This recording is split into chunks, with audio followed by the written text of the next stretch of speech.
Aktibong nakibahagi si Governor Dato Ali Timbang sa paglulunsad ng Bangsamoro Initiatives for Peace and Solidarity na ginanap sa Sharif Kabunsuan Cultural Complex sa Bangsamoro Government Center kasama si BARM Interim Chief Minister Abdul Rauf Macacua at iba pang lider ng Bangsamoro Autonomous Region and Muslim Mindanao tulad ni Maguindanao del Norte Governor Datu Tukaw Mastura. Ang News Now sa report. Hindi lang simpleng ceremonial launch para kay Governor Dato Ali Timbang ang Bangsamoro Initiatives for Peace and Solidarity. Ipinakita niya sa pagtitipon ang iisang direksyon ng mga lider ng Bangsamoro. Ito ay ang palakasin ng kapayapaan, pagkakaisa at pagtutulungan ng mga komunidad sa buong rehiyon.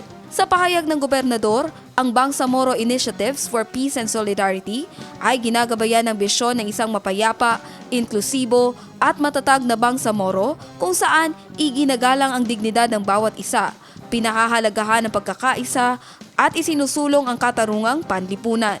Layunin nitong maabot ang kaunlaran sa buong Bangsamoro Region. Kabilang sa mga pangunahing adhikain ng inisyatiba ayon sa opisyal ay ang pagpapalakas ng peace building at reconciliation, pagpapalalim ng social cohesion at solidarity, paghikayat sa aktibong partisipasyon ng komunidad, at pagsusulong ng kabuhayan at human development.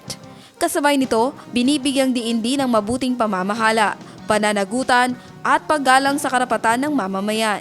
Sa kabuuan, ang Bangsamoro Initiatives for Peace and Solidarity ayon kay Governor Timbang ay malinaw na pahayag ng matibay na paninindigan ng Bangsamoro Government ng kapayapaan, pagkakaisa at sustenableng kaunlaran ay dapat maramdaman ng lahat sa bawat komunidad ng Bangsamoro. Jen Garcia, iMinds, Philippines.